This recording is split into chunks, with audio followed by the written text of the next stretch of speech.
Hey, how's it going, everybody? This is Shaun here. Yeah, so I just played this new game that came out on Steam this past Tuesday, Dear Esther.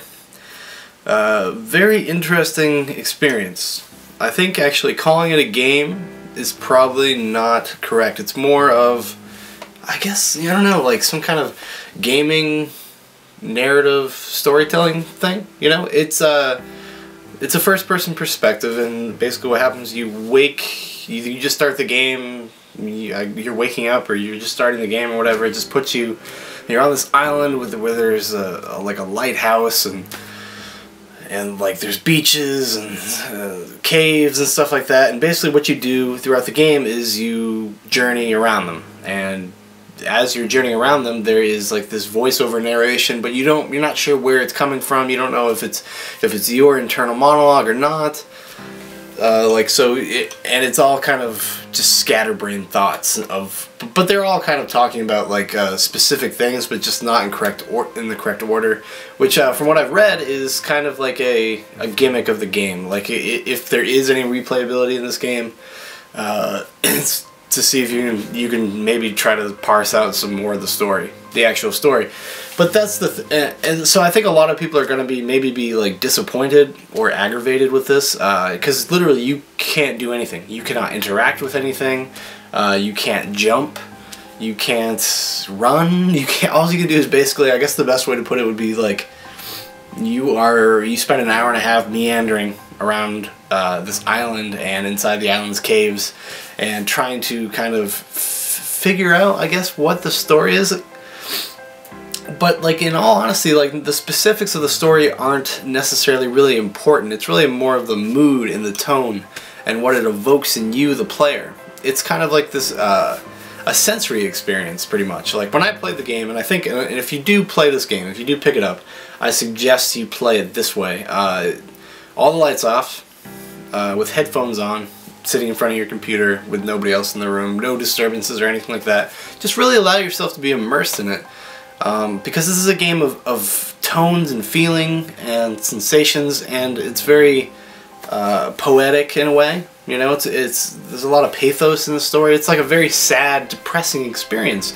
It's not a traditional game in any sense of the word. Now, I think a lot of people will probably be pissed off about that, or they'll feel like they wasted their money, or things like that, because it's not a game. It's not. It's a very linear narrative experience in the ultimate way. There's no gameplay. I mean, there's nothing like that. It's just, I don't even know how to like really. I've never really played anything like it. I mean, I've played things like it where like there's like kind of the kind of visual graphic novel type thing. Like I know I've never played them myself, but I know the DS has a lot of games like that. There's another game actually I played on PC recently, which I'm just about kind of finishing up, and once I finish it I'll do a review of that. It's called To the Moon. It's the same exact type of thing, where you're just watching a story unfold basically, and you have very limited control, and you're just kind of like participating in like things.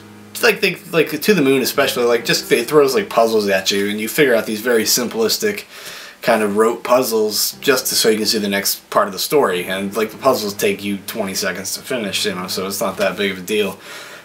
Dear Esther doesn't even have anything like that. You're literally just wandering around an island listening to some very depressing, sad voiceover narration about some traumatic like event, and but like towards the end of the game, you know, this is an hour-and-a-half experience, and it's $10, so you're gonna have to weigh whether that's worth it to you or not, because there is not really much of a reason to kind of replay this after you're done.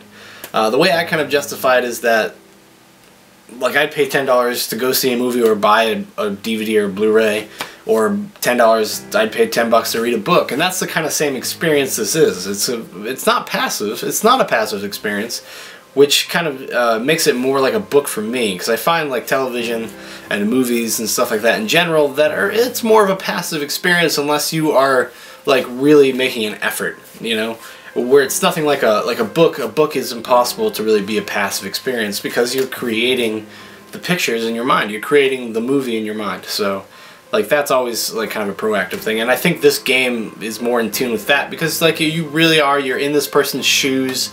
You do get this, like, weird impending sense of dread the farther the game goes on, because there's these, like, very odd, like, scrollings on the wall, and there's, like, these fluorescent, like, paints and paint cans, like, scattered all over the island. And I'm not going to spoil it for you if you want to play it, like, it's, because it's worth it.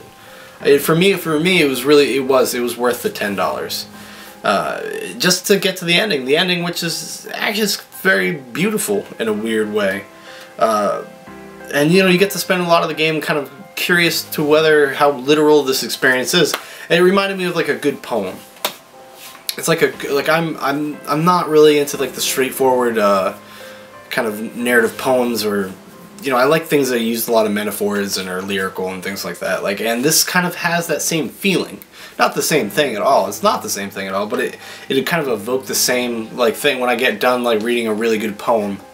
That's how I felt at the end of Dear Esther. I was like, wow, like, that was kind of really special, and, like, and it makes it very personal. So it's really it's an interesting thing, and I would recommend it if you enjoy those types of experiences, because this is not a game. I can't really say if you enjoy that type of game, because it's not really that type of game. Yeah, like, I mean, like, there is really no other thing to, like, really compare it to. And I know this game has been out for a while, so some of you may have already played this. It was a Half-Life 2 mod at the beginning of its life. I believe it came out in 2008.